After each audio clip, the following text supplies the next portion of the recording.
శ్రీశైలం జలాశయానికి ఎగువ ప్రాంతాల నుంచి భారీగా వరద నీరు వచ్చి చేరుతుంది. ఎల్నినో ప్రభావంతో వర్షాభావ పరిస్థితులు ఉన్న సమయంలో వారంలోనే ఏకంగా 47 టీఎంసీల నీటి సామర్థ్యం పెరిగింది. జలాశయం పూర్తిస్థాయి నీటి మట్టం 885 అడుగులు కాగా ప్రస్తుతం 866.90 అడుగులకు చేరింది. అలాగే 215.80 టీఎంసీల పూర్తి సామర్థ్యానికి గాను ప్రస్తుతం 129.46 టీఎంసీల నీరు నిల్వ ఉంది. ఈ వరద ప్రవాహం ద్వారా త్రాగు సాగునీటితో పాటు విద్యుత్ ఉత్పత్తికి ఎంతగానో ఉపయోగపడుతుందని అధికారులు తెలిపారు. ఇక దీనిపై మరింత సమాచారం మా నంద్యాల జిల్లా ప్రతినిధి శ్యామ్ అందిస్తారు. పరివాహక ప్రాంతాల నుంచి భారీగా వరద నీరు శ్రీశైల జలాశయానికి చేరడంతో శ్రీశైల జలాశయం నిండుగుండం తలపిస్తుంది. ప్రధానంగా మహారాష్ట్రలో ఉన్న ఆల్మట్టి, నారాయణపూర్, జూరాల యొక్క ప్రాజెక్టులలో భారీగా వర్షాలు కురవడము, తర్వాత వరద నీరు ఆ యొక్క క్యాచ్మెంట్ ఏరియా నుంచి ఆయా జలాశయాలకు చేరడంతో పెద్ద ఎత్తున ఆ యొక్క ప్రాజెక్టులన్నీ కూడా నిండుగుండం తలపించి అలాగే క్రస్ట్ ద్వారా నీటిని కూడా దిగువనకైతే విడుదల చేశారు.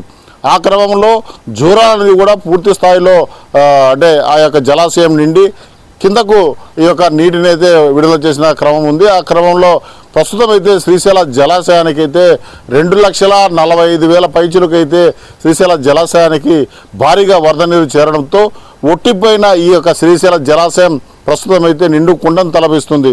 మనం చూడొచ్చు శ్రీశైల జలాశయాన్ని. మనము ప్రధానంగా ఈ యొక్క జలాశయం అయితే 12 క్రస్ట్ గేట్లు ఉంటాయి. ఈ యొక్క గరిష్ట నీటి మట్టం 885 అడుగులు కాగా ప్రస్తుతం అయితే ఈ యొక్క జలాశయం 263.90 అడుగులకైతే చేరుకున్న పరిస్థితి ఉంది.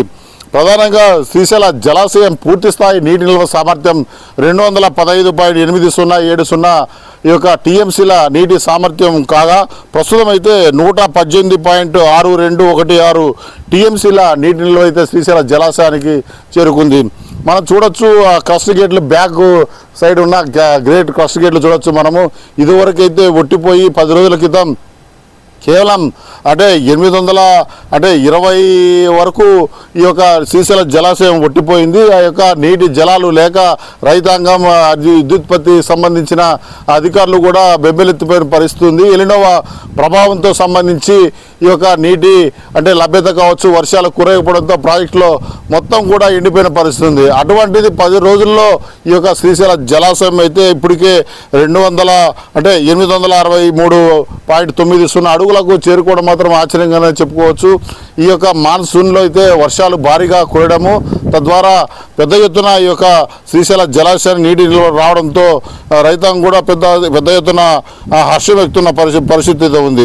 అంతేకాకుండా శ్రీశైల జలాశయానికి సంబంధించి ఎగువన ఉన్న ఈ యొక్క తెలంగాణ సంబంధించి ఈ కల్వకుర్తి లిఫ్ట్ ఇరిగేషన్ సంబంధించి కూడా 800 క్యూసెక్లను నీటిని త్రాగునీటి అవసరాల కోసం అయితే తరలిస్తున్న పరిస్థితి ఉంది. అంతేకాకుండా ఈ యొక్క శ్రీశైల జలాశయం ఎడమగట్టు జల విద్యుత్ కేంద్రం నుంచి కూడా నిన్నటి నుంచే విద్యుత్ ఉత్పత్తి నిర్వహిస్తున్నారు. ప్రస్తుతం అయితే ఆ విద్యుత్ ఉత్పత్తి నుంచి 2.087 మిలియన్ యూనిట్ల విద్యుత్ ఉత్పత్తిని కూడా తెలంగాణ గవర్నమెంట్ అయితే ఈ యొక్క విద్యుత్ ఉత్పత్తిని చేస్తున్న పరిస్థితి ఉంది.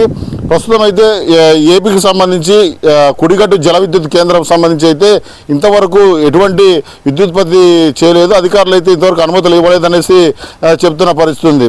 ఏదైతే శ్రీశైల జలాశయం అయితే ప్రస్తుతం నిండుకున్న తలపిస్తున్న పరిస్థితి ఉంది. రానున్న ఈ యొక్క 5-10 రోజుల్లో పూర్తిస్థాయి నీటి మట్టం కూడా చేరుకొని ఇటు రైతాంగానికి కావచ్చు, అలాగే శ్రీశైల జలాశయ విద్యుత్ ఉత్పత్తి కావచ్చు పెద్ద ఎత్తున ముమ్మరం చేసి ఇటు బహుళార్థ సాధక ప్రాజెక్టుగా ఉన్న శ్రీశైల జలాశయాన్ని ఇటు విద్యుత్పత్తి అలాగే తాగునీటి సాగునీటి అవసరాల కోసం పెద్ద ఎత్తున ఈ యొక్క నీటి నిల్వలు అయితే ఉపయోగించుకునే పరిస్థితి ఉంది. ఇప్పటికే అధికారులు ఈ కుడిగట్టు జల విద్యుత్ కేంద్రం 7 జనరేటర్ల ద్వారా విద్యుత్ ఉత్పత్తికి సిద్ధంగా ఉన్నారు. అలాగే ఎడమగట్టు జల విద్యుత్ కేంద్రంలో 6 జనరేటర్లను అయితే విద్యుత్ ఉత్పత్తి చేసుకోవడానికి కూడా వాళ్ళు ఇప్పటికే సిద్ధమైనారు. కొన్ని యూనిట్లు రన్ అవుతున్న పరిస్థితి ఉంది. అలాగే ఈ యొక్క కుడిగట్టు జల విద్యుత్ కేంద్రం కూడా మరింతగా ఈ యొక్క జలాశయాలు శ్రీశైల జలాశయానికి చేరితే పెద్ద ఎత్తున ఈ యొక్క విద్యుత్ ఉత్పత్తి చేయడానికి కూడా అధికారులు సిద్ధమైన పరిస్థితి ఉంది. ఎప్పటికప్పుడు పైనుంచి వస్తున్న ఈ యొక్క వరద నీరును అంచనా వేసుకుంటూ అధికారులు కూడా ప్రత్యేక విధులను అయితే చేస్తున్నారు. అదేవిధంగా రాష్ట్ర ప్రభుత్వం కూడా ఈ యొక్క నీటి జలాల కోసమే పెద్ద ఎత్తున ఈ వేచి చూస్తున్న పరిస్థితి ఉంది. ఇప్పటికే అంటే గోదావరి జలాలకు అంటే పోలవరంకు సంబంధించి నీటి జలాలు పంపు సిస్టమ్ ద్వారా అంటే కృష్ణా జలాలను గోదావరి జలాలను కృష్ణా జలాలకు అనుసంధానం చేస్తూ పట్టిసీమ ద్వారా నీటిని ఇప్పటికే పంపింగ్ చేస్తూ ఆ యొక్క నీటి జలాలను అయితే తరలిస్తున్న పరిస్థితి ఉంది. అయితే అంటే ప్రకృతికి సంబంధించి ఎగువ పరివాహక ప్రాంతాల నుంచి వస్తున్న ఈ యొక్క భారీ వరద నీరు అయితే అంటే శ్రీశైలం జలాశయానికి చేరితే మరిన్ని ప్రయోజనాలు చేకూరే పరిస్థితి ఉంది. ఈ జలాశయం నుంచి 10 రోజుల లోపల నిండితే ఈ యొక్క శ్రీశైలం క్రస్ట్ గేట్లు కూడా తెలుసుకునే పరిస్థితి ఉంది. ఈ యొక్క క్రస్ట్ గేట్లు దిగువనకు విడుదల చేస్తే నాగార్జున సాగర్ జలాశయాలకు అయితే వెళ్ళి ఆ నాగార్జున సాగర్ ఒట్టిపోయిన నాగార్జున సాగర్ కూడా నిండే పరిస్థితి అయితే ఇక నెలకొంటుంది.